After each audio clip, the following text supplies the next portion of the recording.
As-tu déjà remarqué comment les gens jugent ton succès financier presque complètement en fonction de quelle voiture tu conduis? Comme si le gars qui conduit un nouveau camion à 60 000 dollars doit être en train de réussir financièrement, tandis que le gars qui conduit une Honda de 2007 lutte clairement. Mais voici ce qui est vraiment fou. Dans la plupart des cas, c'est exactement l'inverse.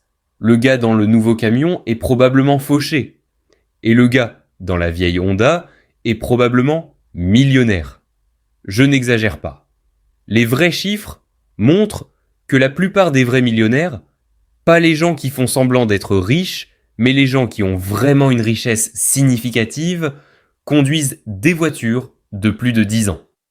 Pendant ce temps, la personne moyenne détruit son avenir financier, un paiement de voiture à la fois, tout ça parce qu'elle ne peut pas supporter l'idée de conduire quelque chose qui a plus de 3 ans.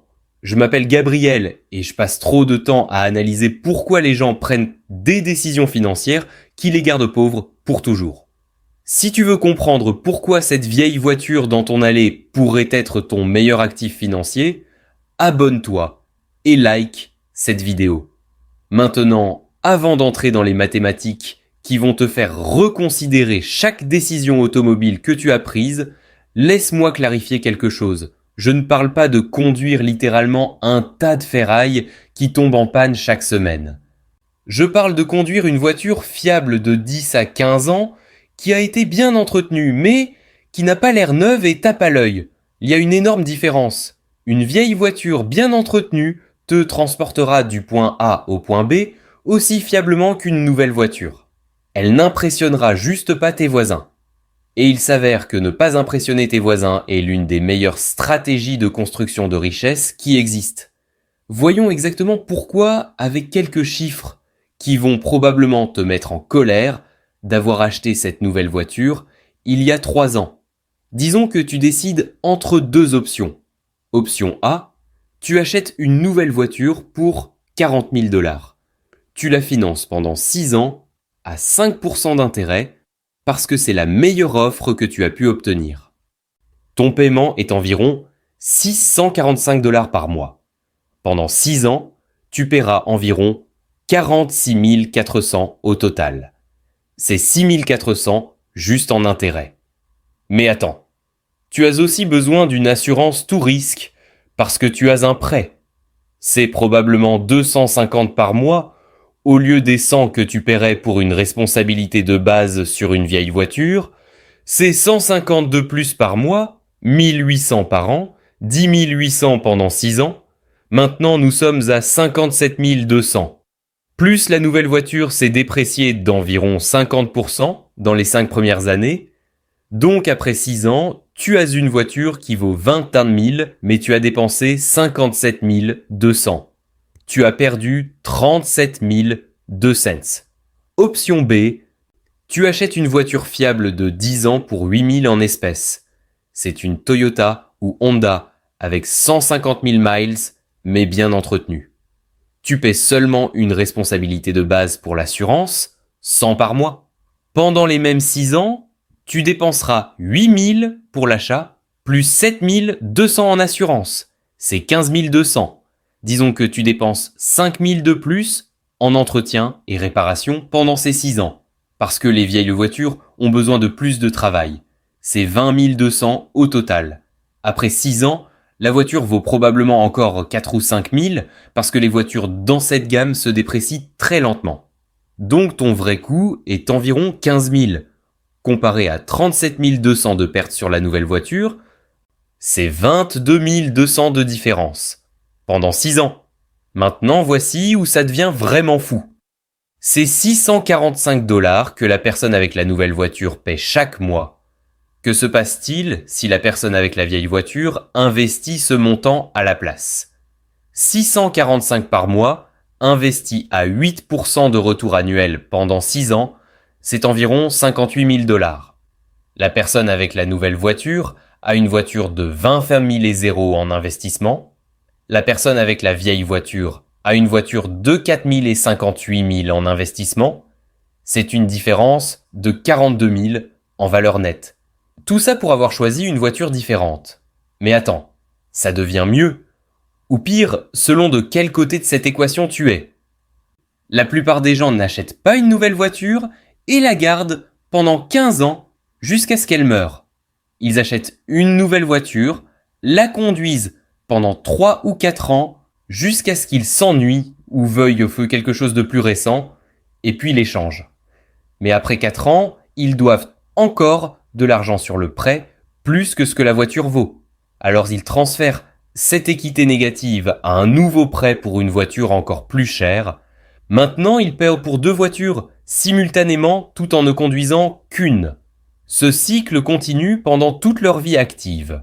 Ils ont toujours un paiement de voiture, ils ont toujours une assurance chère. Ils perdent toujours de l'argent en dépréciation. Pendant ce temps, la personne qui achète des voitures de 10 ans et les conduit jusqu'au sol remplace peut-être sa voiture tous les 8 à 10 ans en dépensant 8 000 de plus chaque fois. Ses coûts de transport pendant sa vie sont littéralement 10 fois plus bas que la personne piégée dans le cycle de nouvelle voiture. Et la différence dans ses coûts, composés pendant 30 ou 40 ans, c'est facilement plus d'1 million de dollars en richesse. Je n'exagère pas.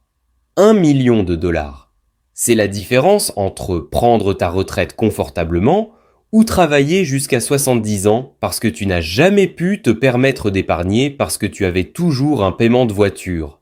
Maintenant, je sais ce que tu penses. Gabriel, les vieilles voitures tombent en panne tout le temps. Tu finis par dépenser plus en réparation que ce que tu aurais dépensé pour une nouvelle voiture. Et c'est ce que les gens qui achètent de nouvelles voitures se disent pour justifier leur décision. Mais les mathématiques ne le soutiennent pas du tout.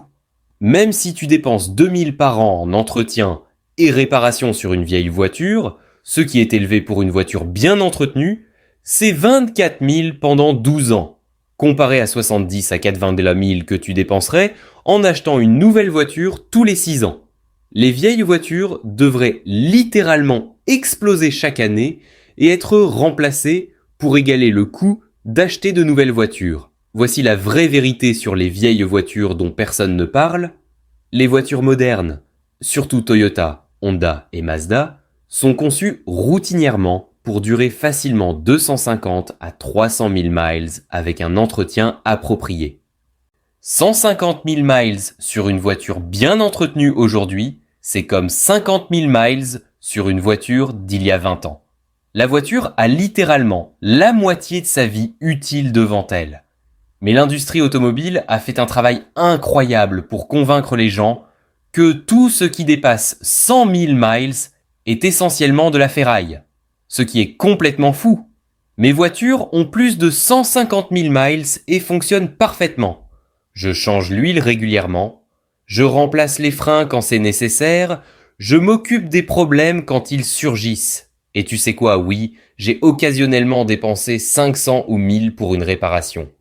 Et chaque fois que je le fais, je me rappelle que 500 $ c'est moins que ce que les gens avec de nouvelles voitures paient en un mois, juste pour leur paiement de voiture.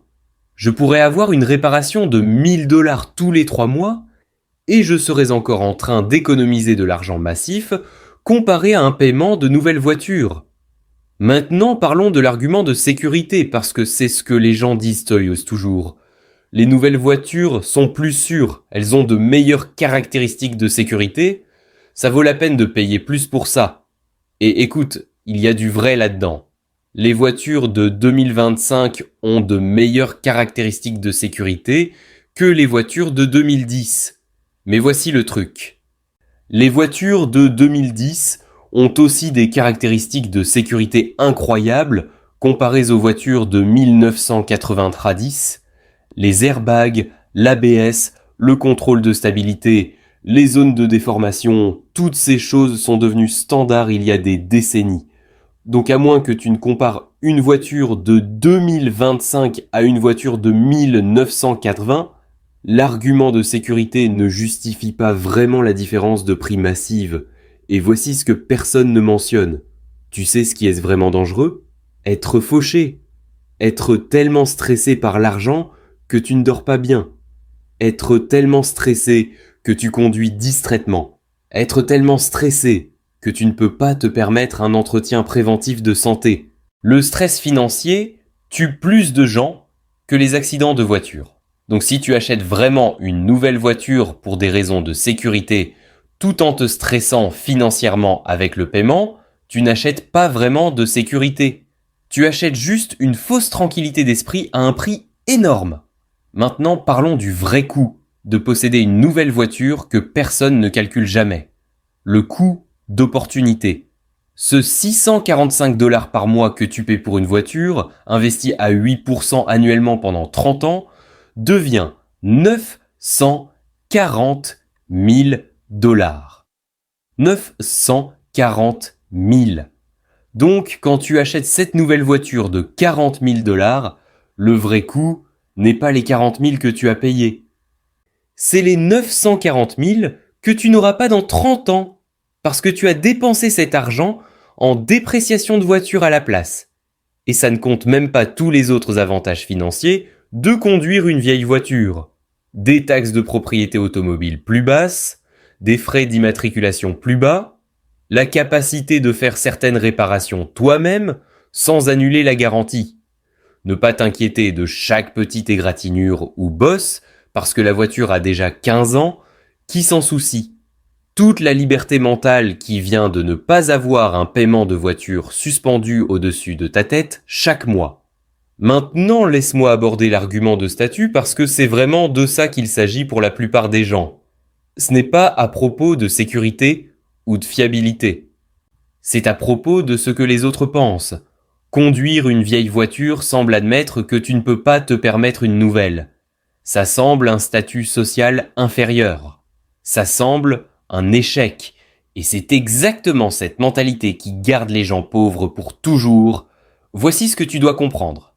Les gens qui ont vraiment de l'argent, les vrais millionnaires et multimillionnaires, ne conduisent pas de nouvelles voitures élégantes pour impressionner des étrangers, ils conduisent ce qui a du sens financièrement. Les études montrent constamment que la plupart des millionnaires achètent des voitures d'occasion et les gardent pendant plus de 10 ans. Ce n'est pas parce qu'ils sont radins, c'est parce qu'ils comprennent que les voitures sont des actifs qui se déprécient et que chaque dollar gaspillé en dépréciation de voiture est un dollar qui ne travaille pas à construire une vraie richesse. Les seuls qui conduisent de nouvelles voitures chères sont les personnes qui essaient d'avoir l'air riches ou les personnes qui sont vraiment si riches que 40 000 $ ne comptent littéralement pas pour leur valeur nette. Si tu es quelque part au milieu, ce qui est 99% d'entre nous, conduire une nouvelle voiture est activement stupide d'un point de vue financier. Et voici le rebondissement. Une fois que tu as une vraie richesse, la voiture que tu conduis n'a aucune importance pour comment tu es perçu. Quand tu as 3 millions dans ton compte d'investissement, personne ne suppose que tu es fauché, parce que tu conduis une Camry de 15 ans. Ils pensent juste que tu es intelligent. Mais quand tu commences, quand tu construis encore de la richesse, gaspiller de l'argent sur de nouvelles voitures garantit que tu n'y arriveras jamais. Maintenant, parlons de quand il est vraiment logique d'acheter une voiture plus récente. Parce que je ne suis pas complètement extrême là-dessus. Il y a des situations où dépenser plus en transport a du sens. Si tu conduis 100 000 miles par an pour le travail, tu as probablement besoin de quelque chose de plus récent et plus fiable. Si tu as 4 enfants et as besoin d'espace et de caractéristiques de sécurité, peut-être qu'un véhicule plus récent a du sens. Si tu vis dans un endroit reculé où être en panne pourrait être dangereux, la fiabilité compte plus. Mais même dans ces cas, tu n'as pas besoin d'acheter neuf. Une voiture de 3 à 5 ans te donne toutes ces choses à la moitié du prix du neuf. Quelqu'un d'autre a déjà payé pour toute la dépréciation initiale. Tu obtiens encore des caractéristiques modernes, une fiabilité décente, et tu économises des quantités massives d'argent. Voici la règle générale. Si ta voiture ou tes voitures combinées valent plus de 50% de ton revenu annuel brut, tu conduis trop de voitures. Si tu fais un paiement de voiture qui est plus de 10% de ton revenu net, tu conduis trop de voitures. Et si tu conduis une voiture qui a moins de 5 ans, alors que tu n'as pas au moins 6 mois de dépenses épargnées, tu conduis définitivement trop de voitures. Le chemin vers la richesse est simple, Achète des voitures fiables de 10 à 15 ans en espèces, conduis-les jusqu'à ce qu'elles ne fonctionnent littéralement plus. Investis la différence entre ce que tu aurais dépensé pour une nouvelle voiture et ce que tu as vraiment dépensé. Répète pendant 30 ou 40 ans. Prends ta retraite riche pendant que tes amis avec de belles voitures travaillent jusqu'à 70 ans. Ce n'est pas compliqué. Ça nécessite juste d'être prêt à ne pas impressionner des étrangers pendant quelques décennies. Maintenant, laisse-moi te donner un guide pratique pour acheter une vieille voiture qui n'est pas de la merde. Premièrement, tiens-toi aux marques connues pour la fiabilité. Toyota, Honda, Mazda, Subaru. Celles-ci sont construites pour durer. Évite les vieilles marques de luxe allemandes comme la peste, à moins que tu ne veuilles dépenser plus en réparation que ce que la voiture vaut. Deuxièmement, cherche des voitures de 10 à 15 ans, avec 120 à 180 000 miles. C'est le point idéal où la dépréciation s'est nivelée, mais la voiture a encore beaucoup de vie. Troisièmement, obtiens toujours un rapport d'historique du véhicule. Tu cherches un entretien régulier, pas d'accident majeur, pas trop de propriétaires. Quatrièmement, fais inspecter toute voiture par un mécanicien indépendant avant d'acheter. Ça coûte 100 à 200, mais peut t'économiser des milliers en détectant des problèmes importants. Cinquièmement, négocie agressivement. Les voitures dans cette gamme ont beaucoup de marge de négociation parce que les vendeurs veulent les déplacer. Sixièmement, une fois que tu l'as, entretiens la voiture religieusement. Change l'huile à temps. Garde les fluides pleins. Aborde les petits problèmes avant qu'ils ne deviennent grands. L'entretien préventif est la différence entre une vieille voiture fiable et un tas de ferraille. Septièmement, mets de côté 200 par mois pour l'entretien et les réparations futures. Certains mois tu ne dépenseras rien, certains mois tu dépenseras 1000, mais en moyenne, 200 couvriront tout ce dont tu as besoin. Et voici ce qui est beau. Même en ajoutant 200 pour l'entretien à ta vieille voiture sans paiement, tu dépenses encore moins que ce que tu dépenserais pour le paiement d'une nouvelle voiture. Et la différence peut aller aux investissements. Maintenant, laisse-moi aborder l'argument final que les gens font toujours. Gabriel, la vie est courte. Tu devrais profiter de ton argent. Quel est l'intérêt de conduire une épave si ça te rend misérable ? Et écoute, je comprends cet argument. La vie est courte. Tu devrais profiter des choses. Mais voici ce qui me rend fou à ce sujet. Les gens qui utilisent cet argument ne sont pas vraiment plus heureux que les gens qui conduisent de vieilles voitures. Tu sais pourquoi ? Parce que le stress des paiements de voitures, le stress d'être enterré dans les dettes, le stress de vivre de paix en paix, ce stress détruit tout plaisir que tu obtiens de la nouvelle voiture. En contraste, tu sais ce qui se sent incroyable. Ne pas avoir de paiement de voiture. Savoir que ta voiture fiable est payée et que chaque dollar que tu gagnes est à toi pour le garder ou investir. Savoir que si tu perds ton emploi, l'une de tes plus grandes catégories de dépenses est complètement couverte. Ce sentiment de sécurité financière vaut 10 fois plus que le plaisir fugace de sentir la nouvelle voiture. Plus il y a 1000 façons de profiter de la vie qui n'impliquent pas de jeter de l'argent dans des actifs qui se déprécient. Voyage plus parce que tu n'as pas de paiement de voiture. Mange dans de bons restaurants parce que tu n'as pas de paiement de voiture. Poursuis des passe-temps parce que tu n'as pas de paiement de voiture.